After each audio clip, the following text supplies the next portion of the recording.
Talk Radio.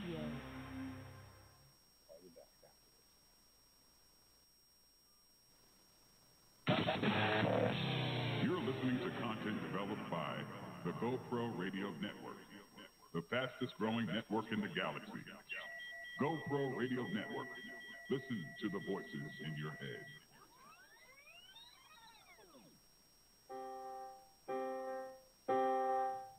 Are you ready for this? Yeah. Come on. Yeah.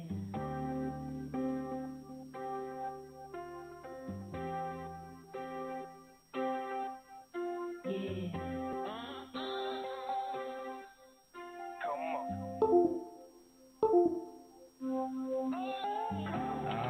Good evening, good evening, good evening. It's Wednesday, August 17th, 2016, and welcome to the BCS Experience. History, arts, culture, and politics in review and discussion. I'm Byron C. Saunders, your host with the most. The BCS Experience takes a look at our rich history, African American history.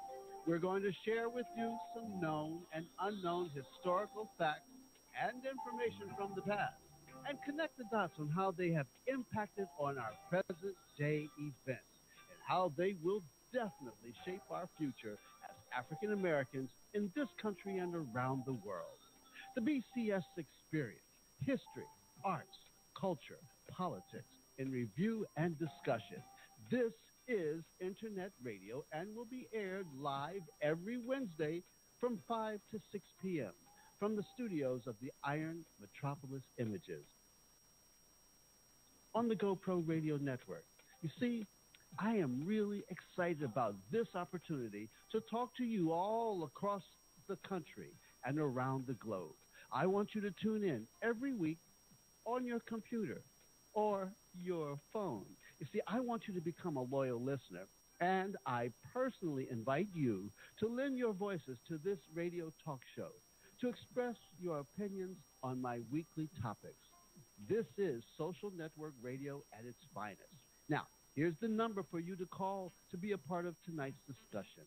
Call 347-884-9839. Once again, that number to call, 347-884-9839. All right, this week's topic, history, and more history. Part 2. You remember last week we started this discussion about the law in America, what it means to be an African American, and the Justice Department and the legal system of this country based on its Constitution and its bylaws. Well, as you know, we've been here for almost 400 years. And one of the realities that we have to be encouraged by, that in order for us to continue to succeed and continue to move forward, is that we must have the legal system justify our existence and providing us with our constitutional rights of life, liberty, and the pursuit of happiness. Well, the conversation is going to continue with part 2, post-Civil War, Reconstruction. Reconstruction, what happened? And why didn't it work? Because a lot of what's going on today is as a result of what happened in Reconstruction, and of course, some of the things that did not happen for us was the law became and was abridged by people who wanted to circumvent the Constitution, keep us, African Americans, from having our life, our liberty, our freedom. Well, anyway, that's our show for this week. Hey, my show is the New Underground Express. We're making stops in your neighborhood. All aboard to freedom and to freedom land. All right, we're going to continue our conversation about Reconstruction, what it was, how it got started. And certainly, one of the things that we have to really go back to is right there, and we didn't get too far. Kind of continue and pick up where we left off. The date, it's the history. It's a Sunday. It's July 31st, and it's 1864. You see, on this date, we remember Reconstruction. See, it's the historic period that began during and right after the Civil War, one of the most controversial and misunderstood eras in American history. Reconstruction witnessed the reshaping and rechanging and reaching changes in this country and its political and its social life. You see, the United States government for the first time assumed the basic responsibilities for defining and protecting American civil rights. Now, in the South, black men were for the first time given the right to vote and to hold office, and politically were powerless. African American community joined with white allies to bring the Republican Party temporarily into power. That's right, the Republican Party. This was the party of Lincoln. You have to remember this. This is the party that African Americans associated with closely right after the Civil War. Why? Because of the Emancipation Proclamation, the 14th Amendment, freedom, okay? And in short, Reconstruction was America's first attempt to interracial democracy. And for much of the 20th century, virtually all writings highlighted this era as one of the constant filthy conditions that we lived in, and politically and socially. So nearly all attempts by Lincoln and his successor Andrew Johnson were undermined by the vindictive political slickness and schemes of the then Democratic Party. Okay? See, you have to understand, how did the Democratic Party and when did the Democratic Party become the party for African Americans? It didn't happen that way in the beginning.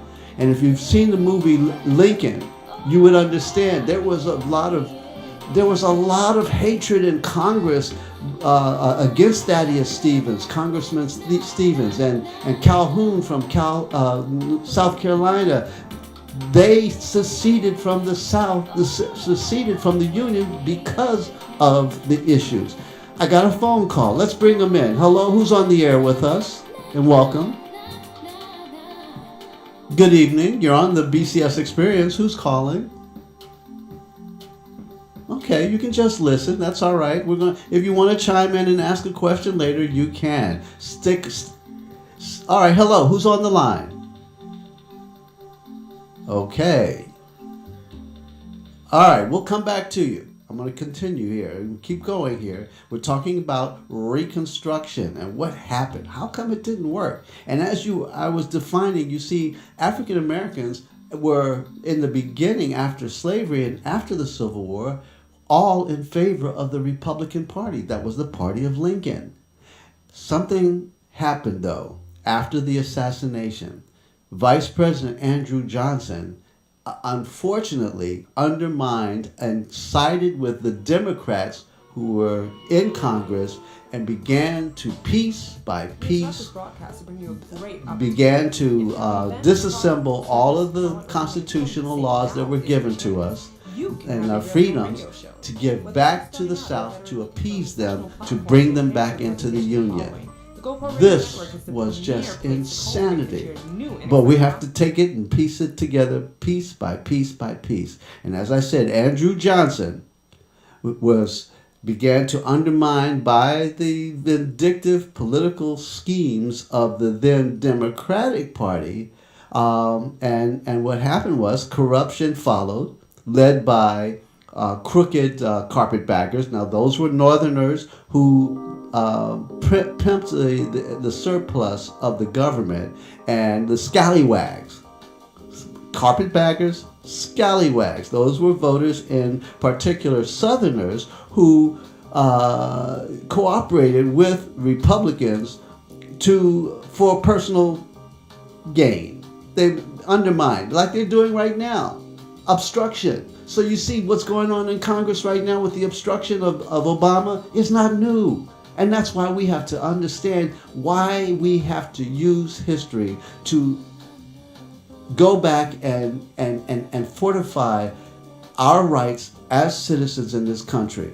Personally, I think if the Attorney General were to issue subpoenas and warrants for arrest for treason, sedition, and for sowing the seeds of anarchy, those Republicans who are playing obstruction right now, they could put a halt to this craziness right away. They could shut down Trump immediately, shut down the Tea Party immediately, because the history is right here. And I'm trying to tell you, this obstructionist move that's going on right now got started back in 1864.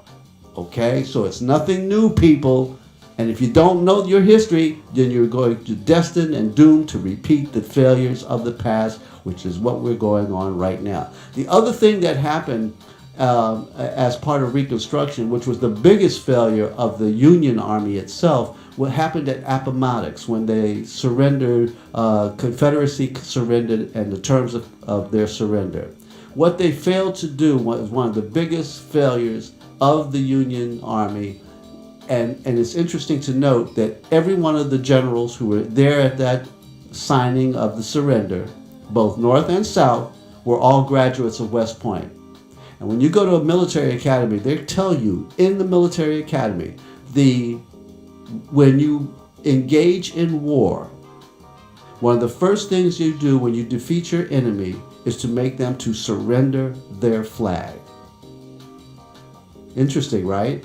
Because at the point at which we have some of the issues of semblance and perception of the South and slavery and the Confederacy is why? Because of the flag. Just think, if they had forced them to surrender the Confederate colors of the flag at that time, we wouldn't have the Confederate flags flying on southern capitals like South Carolina, North Carolina, Mississippi. Wouldn't be a part of that. But that was the failure of the Union Army, and they didn't make the Confederacy surrender their flags. So, anyway, soon after Reconstruction began, the South's white community banded together in what they referred to as patriotic organizations. Patriotic organizations like the Ku Klux Klan. That got started in 1871, people. 5 years after the Civil War ended, okay? The Ku Klux Klan, the White Citizens Councils, and they banded together to overthrow these black governments and restore home rule, states' rights. You see, so all that language that we talk about and you hear about today is not brand new. States' rights. Southerners will tell you the Civil War wasn't fought over slavery. It was fought over states' rights. Code word for keeping slavery alive. Anyway.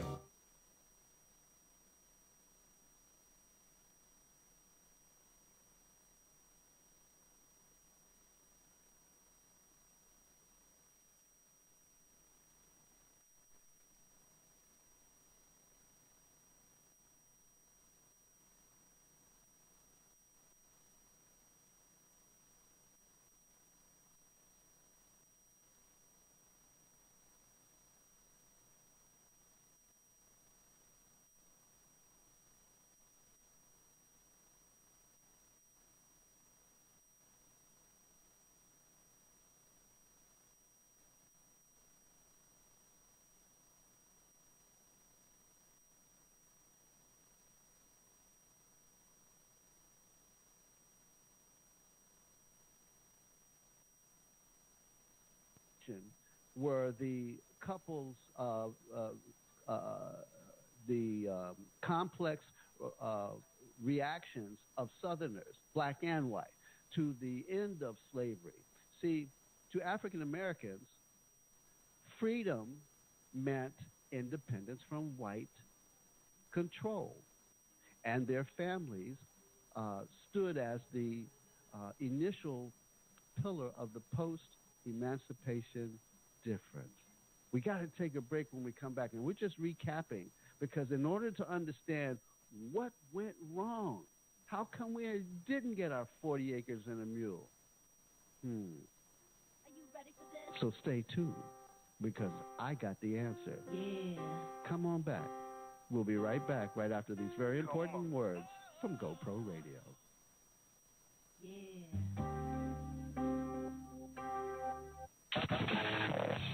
You're listening to content developed by the GoPro Radio Network, the fastest growing network in the galaxy. GoPro Radio Network. Listen to the voices in your head.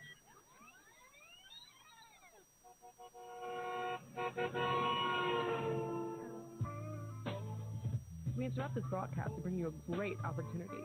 If you have an event, product, service, talent, or something important to say, now is your chance. You can have your very own radio show. Whether you're just starting out or a veteran looking for a professional platform to enhance your presentation and following, the GoPro Radio Network is the premier place to cultivate and share new and exciting content. We can help you grow your audience and keep it growing long after your first broadcast. Now you have a voice. Call 212-696-8562 or visit www.goproradio.com, and you'll be amazed at how easy and affordable it is to have your very own professional radio show on the fastest growing network in the galaxy. GoPro Radio Network. Listen to the voices in your head.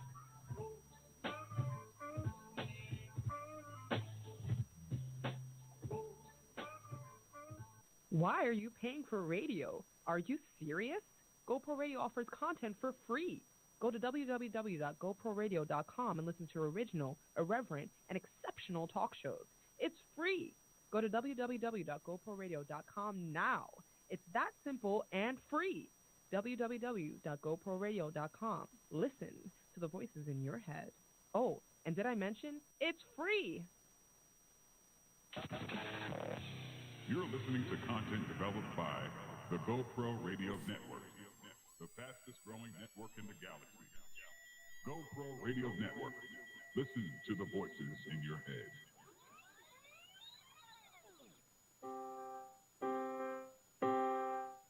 Are you ready for this? Right already. Are you ready for this? I am so ready for this. Welcome back. We're on the BCS Experience, and we're talking about history, and part 2, post-Civil War Reconstruction. What happened, and why didn't it work? You see, Reconstruction was supposed to give us all the rights and freedoms and privileges during a period in which America was transitioning. And you got to remember the Civil War. Imagine this, folks, because some people forget this completely. Over 750,000 people died in our Civil War. I got to say that again. Over 750,000 people died in our Civil War. That's the most lives lost in any American battle or war since America got started. More than World War I, more than World War II, Korea, South Vietnam, Afghanistan. 750,000 people lost their lives fighting over this issue of slavery and the right of the African American to be free and they engage in the guarantee of the democracy that America was supposedly built upon, the right to liberty, freedom, tranquility. And that, why are you saying, are we falling apart today? It all happened as a result of Reconstruction not working. Now, we got a caller on the line, the extension 412. Welcome to the BCS Experience. Where and who are you on the line with us this evening? Welcome to the BCS Experience. Hello? You're on the line. Yes, hello. Who's there? Who's calling? This is Kaka. I was just calling to listen in. Well, you can talk to us. So let me just ask you, where are you calling from? Pittsburgh. Pittsburgh. Excellent. I got lots of friends in Pittsburgh. Yes, indeed. Oh, yeah? So, in your high school and college experience, or even grade school and middle school, how much of the history lesson did you get on Reconstruction? Not much from what I remember. And history was my favorite subject in high school. Right. And I don't remember them really talking about Reconstruction that much. That's right. And it's reduced to a simple paragraph. And let me tell you, the reasons why we don't get this information in school and public education is because really defines what broke down in the reconstruction of the United States of America, trying to bring all of itself back together. Okay, the South, you remember, has seceded. Well, bringing them back into the Union, they lost the war. And you may recall, and I can tell you because I went to a military academy, all of the generals who were at Appomattox who signed the Articles of Surrender, both Union soldiers and Confederate soldiers, they were all graduates of West Point.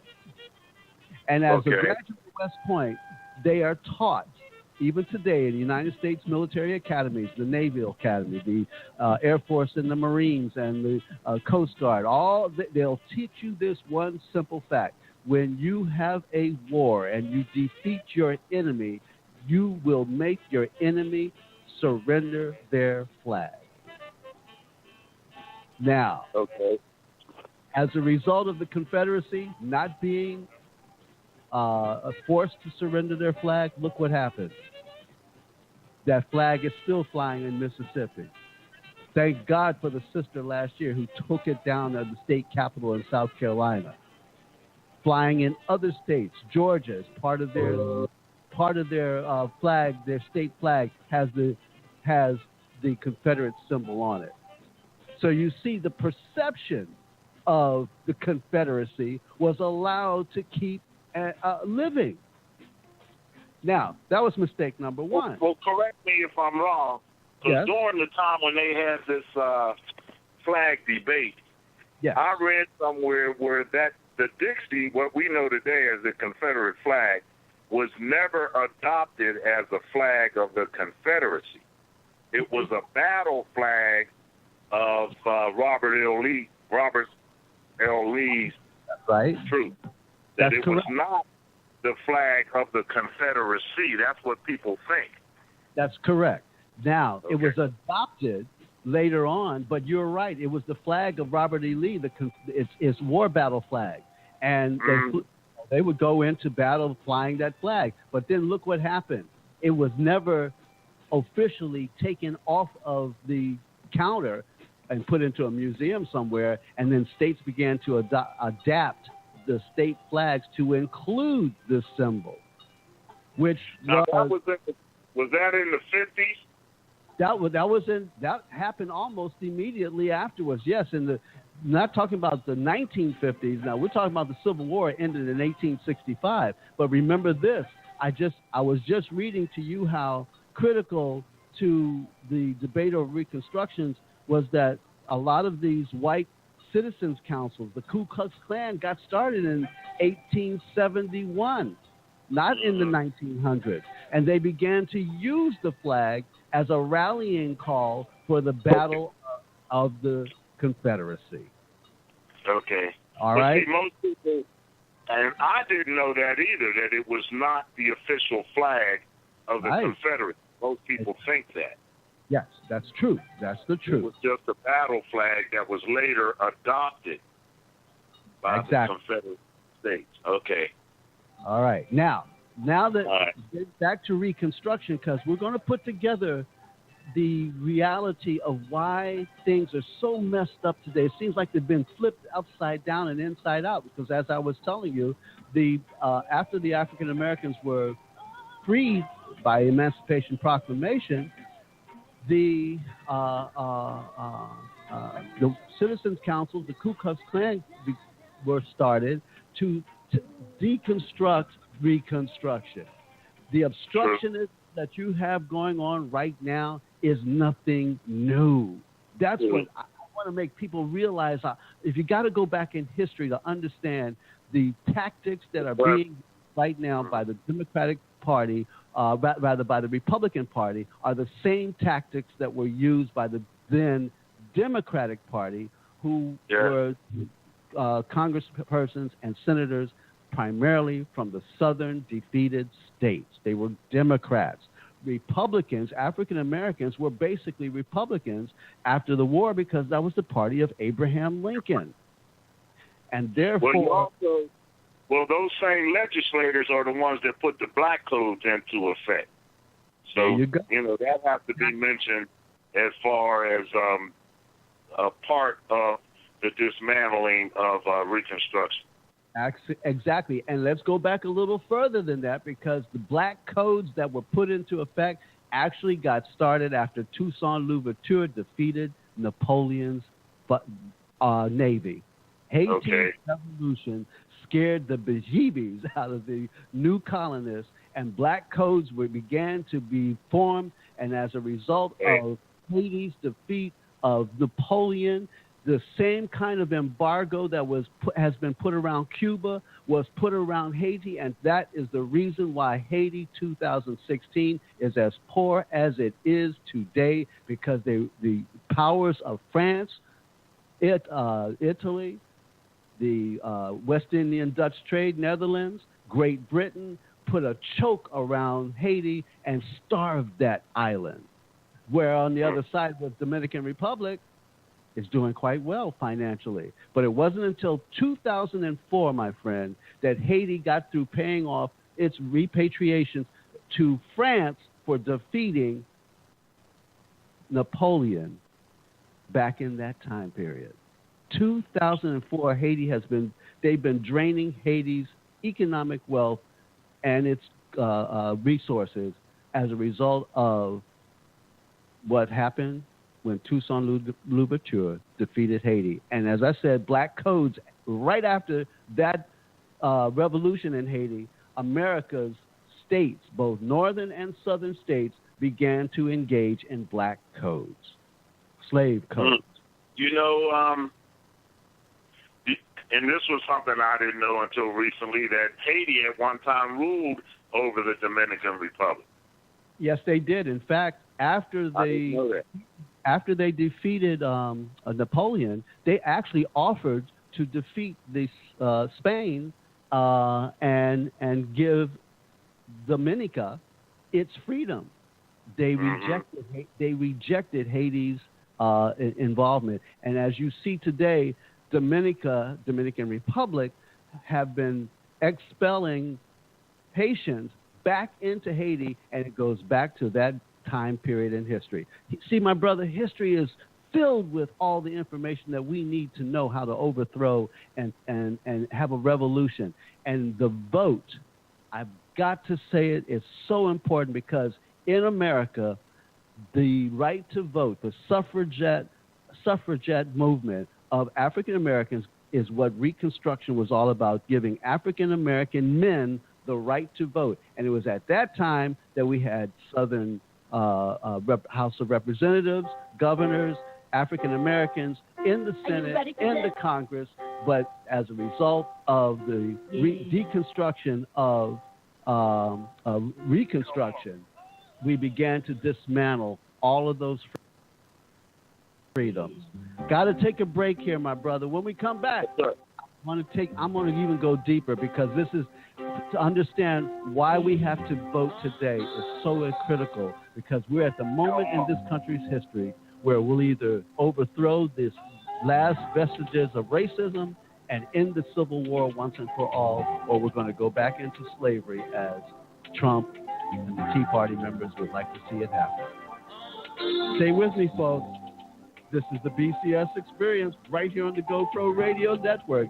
We'll be right back after these very important messages from GoPro Radio.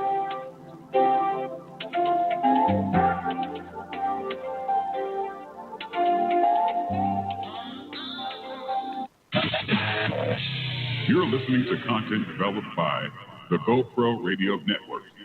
The fastest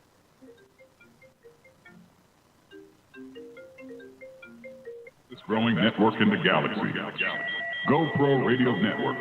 Listen to the voices in your head.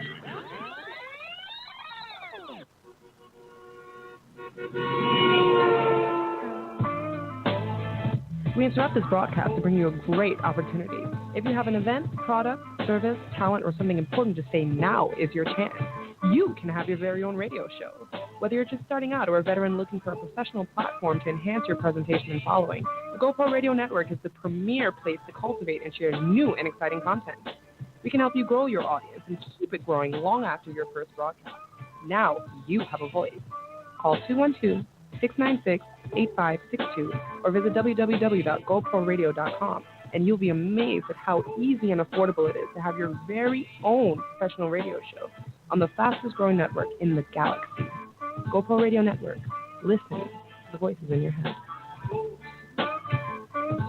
You want to know the truth, folks? Do you really want to know the truth? Well, perhaps you can't handle the truth. But if you can listen to GoPro Radio. Tune in at www.goproradio.com. Now, have I made myself clear? GoPro Radio Network. Listen to the voices in your head. I know I do.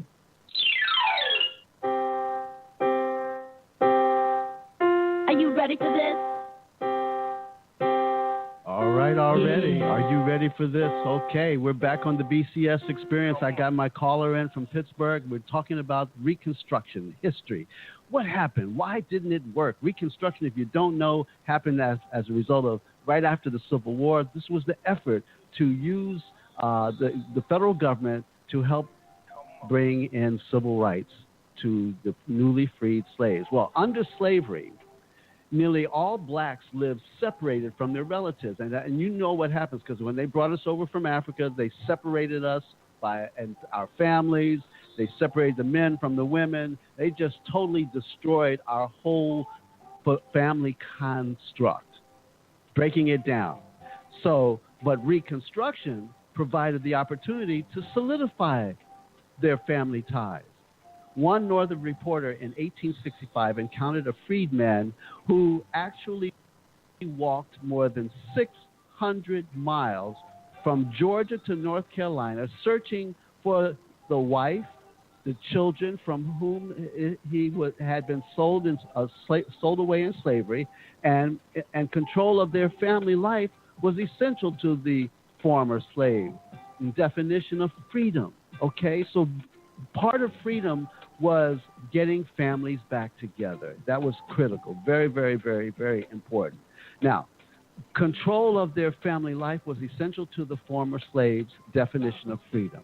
And at the same time, African Americans almost entirely withdrew from white-controlled religious institutions.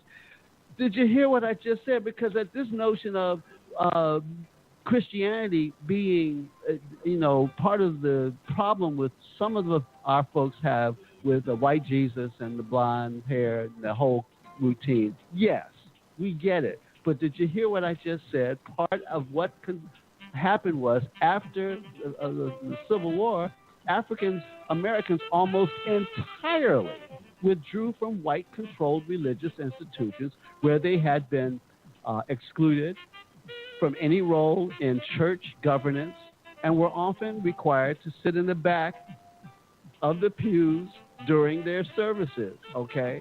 Well, the rise of the black church, the Methodist and Baptist mostly, played a key role in redrawing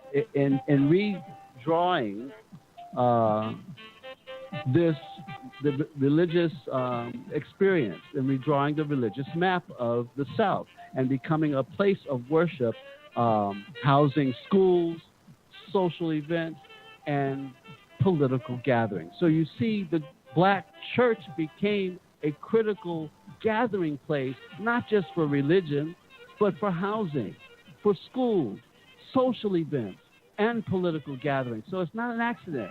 And we kind of forget that because some of us who are fallen away and have lost our spiritual journey and personal relationships with God have forgotten that we are the chosen people.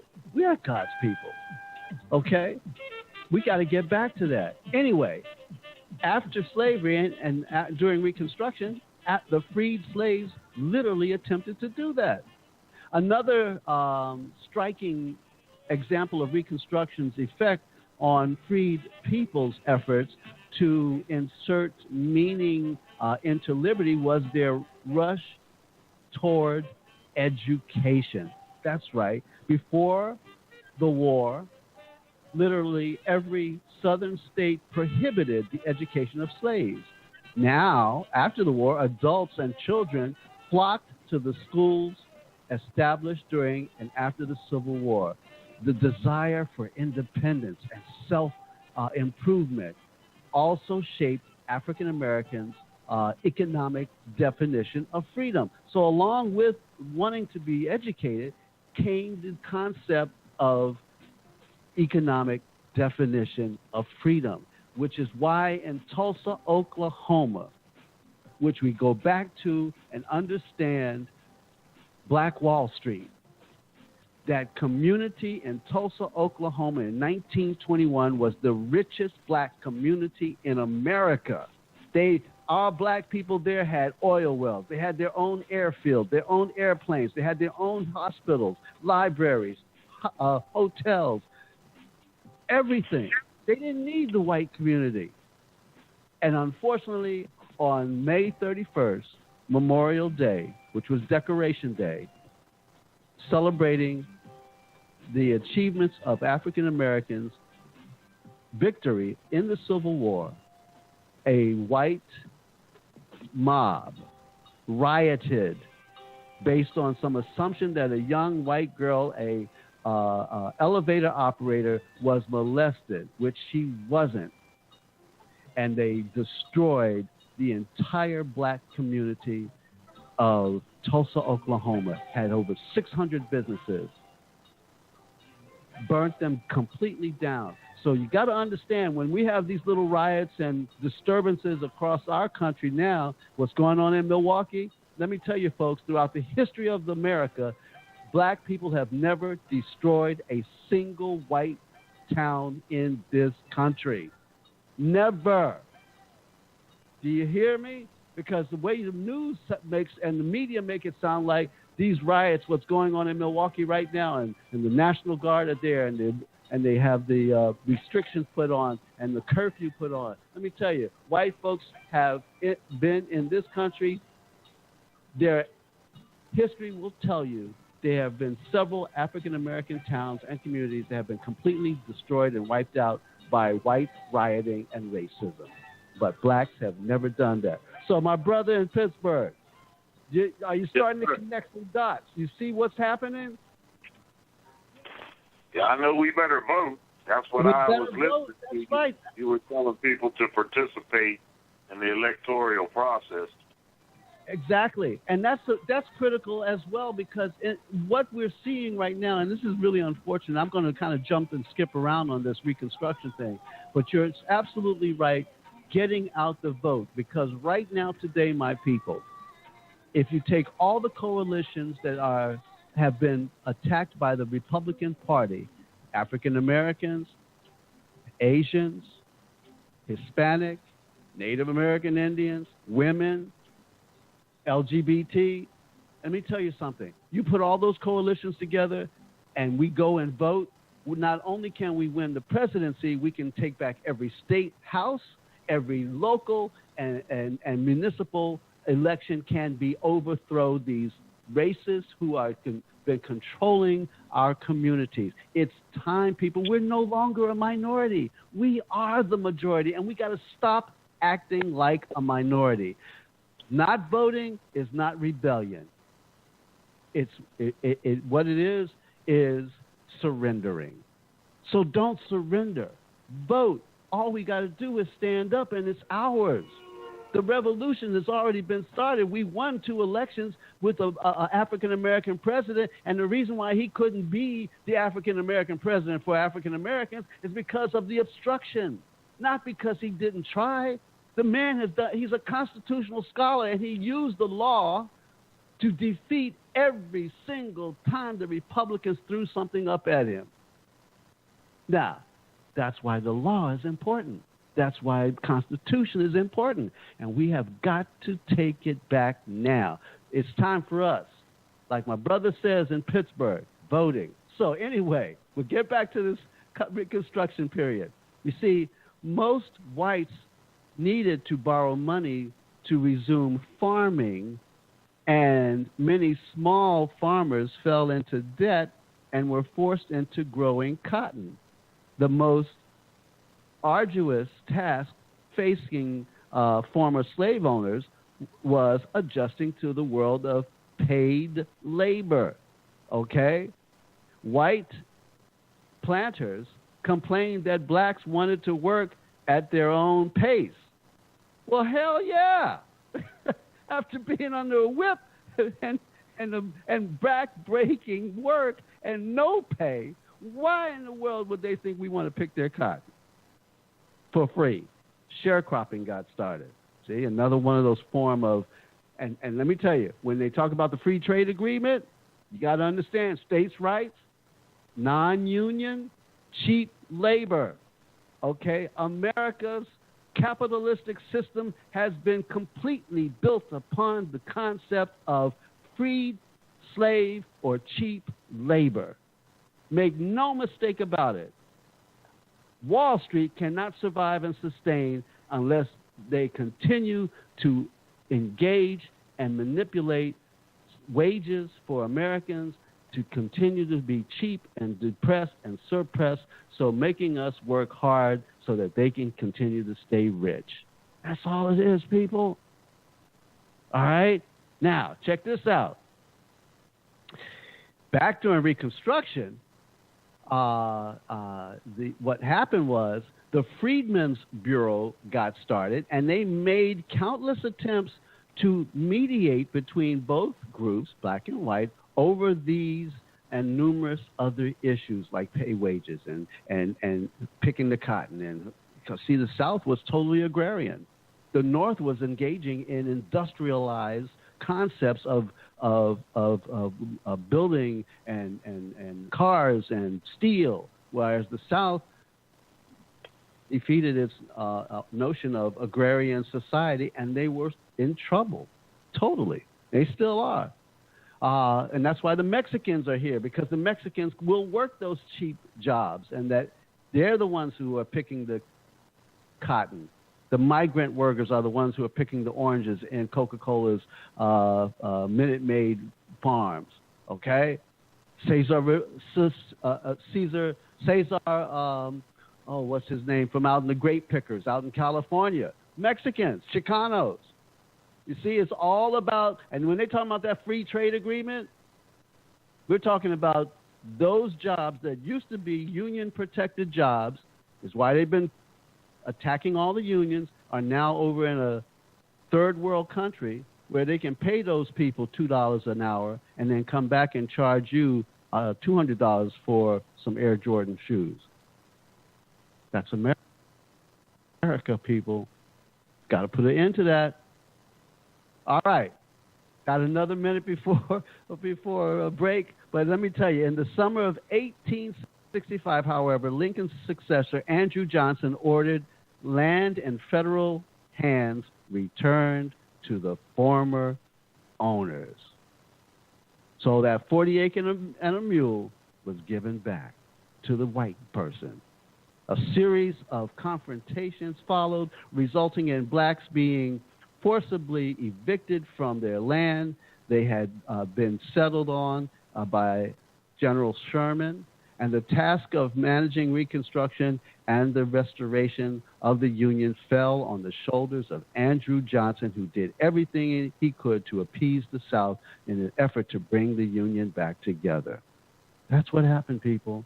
And at that point, the Democratic Party, who were then known as Dixiecrats, were fighting the Republicans up until the civil rights movement of the 1900s. You have to understand how this all got started. And when we take this break, we're going to come back and I'm going to tell you when the parties switched. Oh, my goodness. Don't go away, folks. I am so ready.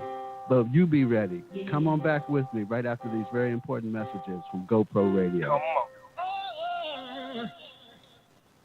Yeah.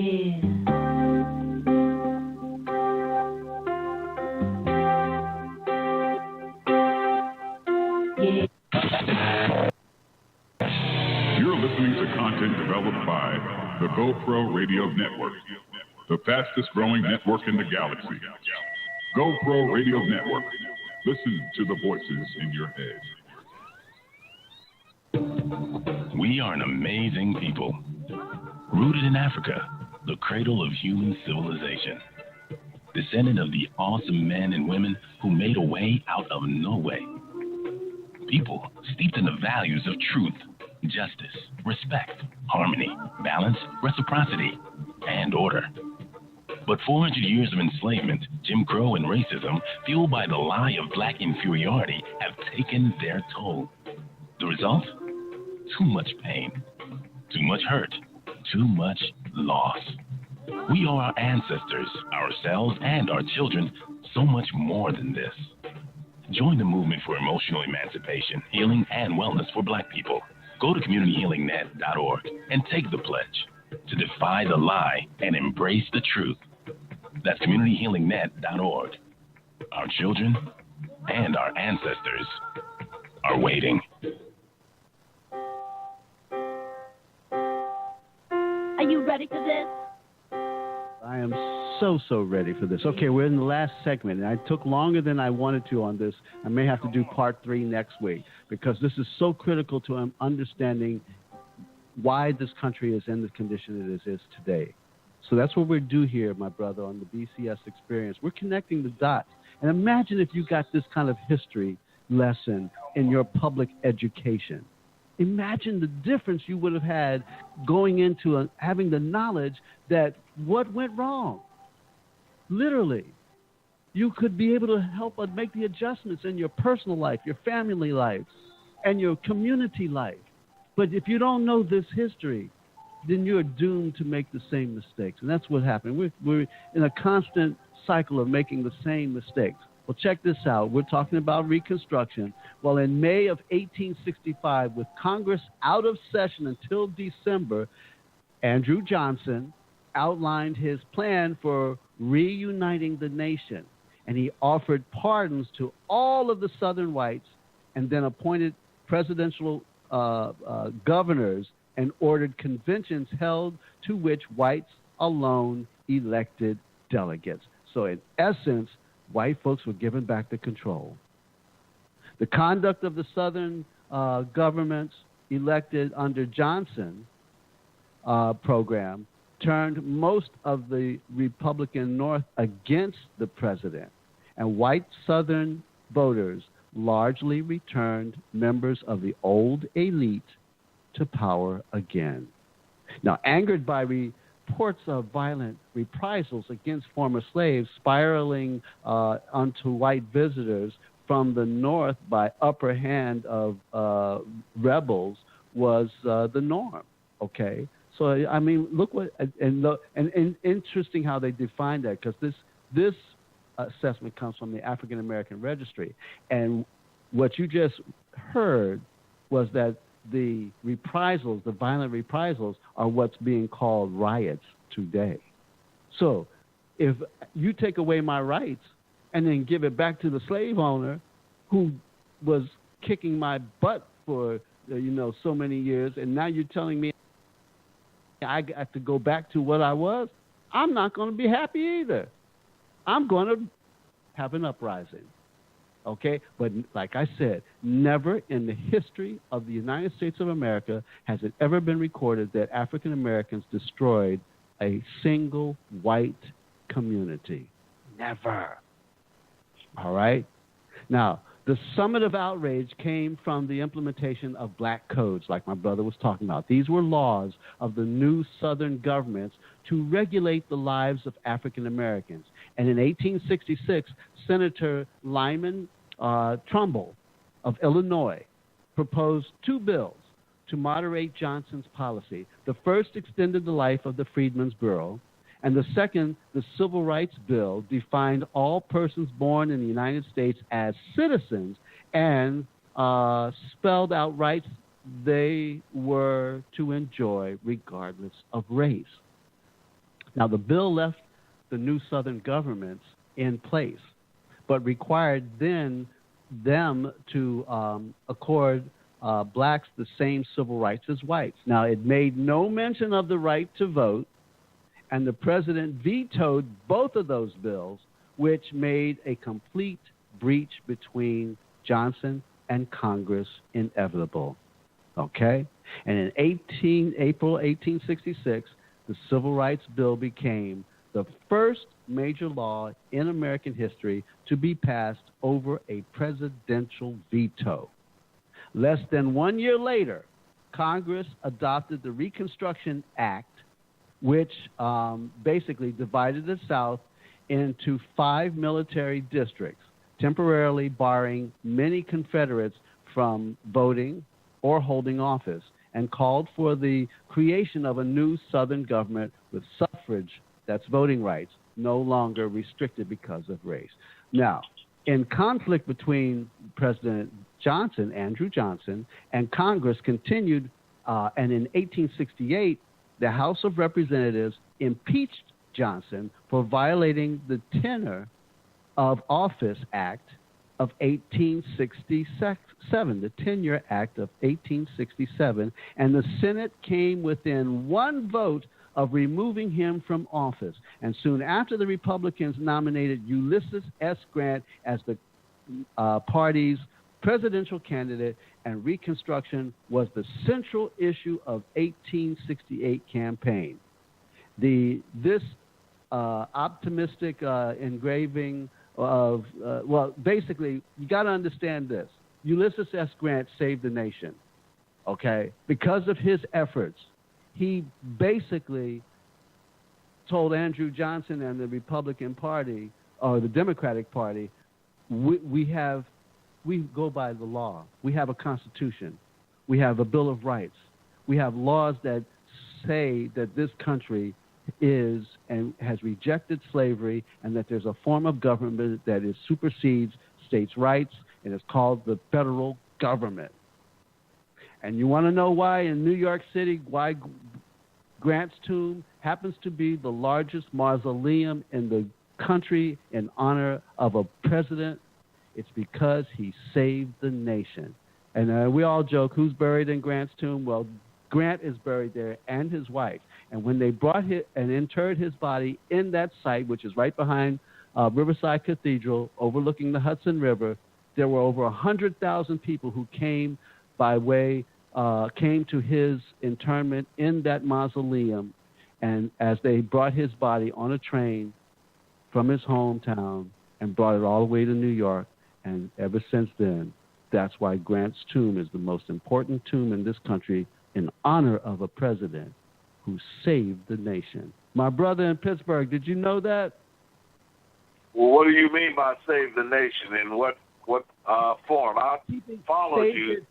Saved it from, because, you know, he was attacked as an alcoholic, but he basically saved the nation from officially going back into the system of the slavery that it was. And basically, yes, they fought him too, just like they fighting President Obama. And they attacked him from every level, calling him a drunk, an alcoholic, you know. But it was through his determination at that time that basically kept the Democratic Party in check. Okay. It was a hard thing to do, you can imagine, because the South was trying to be reborn. The Ku Klux Klan had come about in 1871. Who did he beat? He beat. Well, you see, because Andrew Johnson came within one vote of being impeached for violating his rights of tenure, which was an act of Congress of overstaying his term of office, basically, and for violating the Constitution's laws that were guaranteeing Reconstruction during that time period. And it was as a result of Ulysses S. Grant and his efforts to hold on to this very fragile concept and construct, and he did.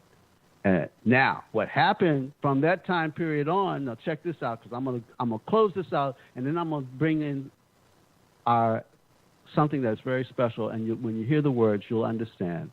But what happened was, all the way from that period up until 1964, you may recall, Democrats were known as Dixiecrats. The Republican Party was still the party of the choice of the African American, but as a result of the Mississippi delegation under the leadership and involvement of Fannie Lou Hamer, SNCC, the Southern Christian Leadership Conference. SNCC was the militant wing of SCLC. That's where John Lewis and Julian Bond and Fannie Lou Hamer and Medgar Evers, they were all members of SNCC. Okay? They came to the 64 convention in Atlantic City and challenged the delegation's seating in the Mississippi delegation on the grounds that they were violating the constitutional rights of the African American to be represented at the convention. And it was at that time that Lyndon Baines Johnson, if you watch the movie all the way, they almost pretty much get it right, all the way with LBJ.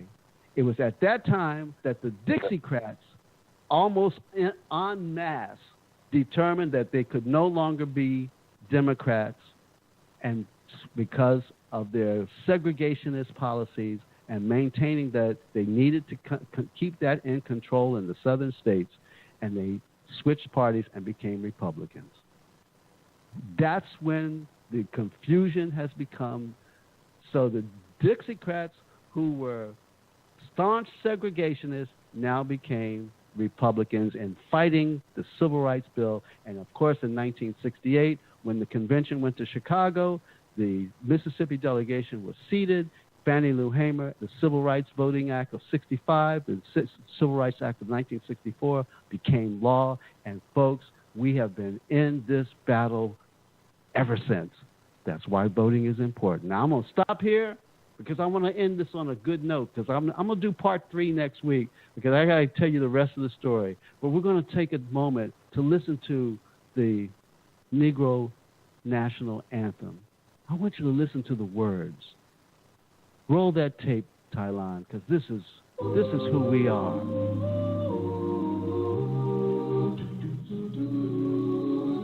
Lift every voice and sing earth and heaven, ring with the harmonies of liberty. Let our rejoicing rise high as the listening skies resound as the rolling sea. Sing a song full of the faith that the dark past has taught us. Sing a song full of the hope that the present has brought us. Facing the rising sun of our new day begun. March on till victory is won. Stoning the road we trod, the chasing rock down in the day. When hope unborn has died, yet with a steady beat, as at our weary feet, until the flames which are fire.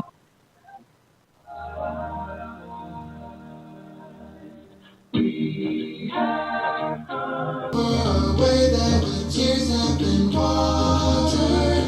We have come shedding our path through the blood of the slaughter. Out from the gloomy past till now we stand at last.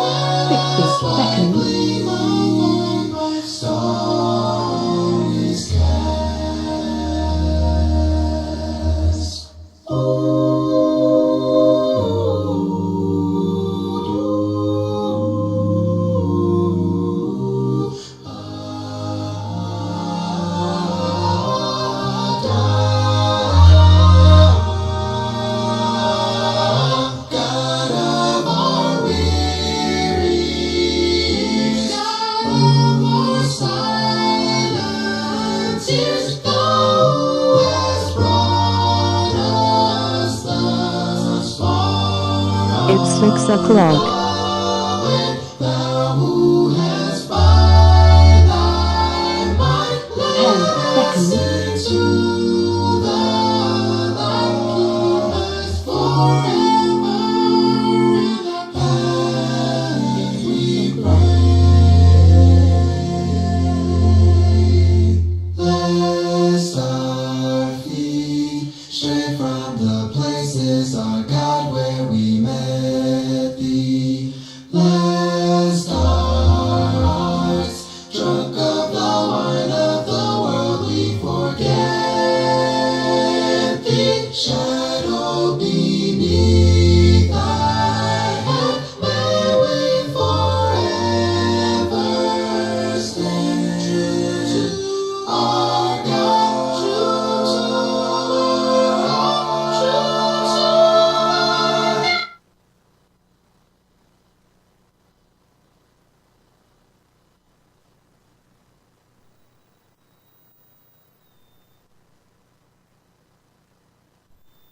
Thank you for using Blog Talk Radio. Goodbye.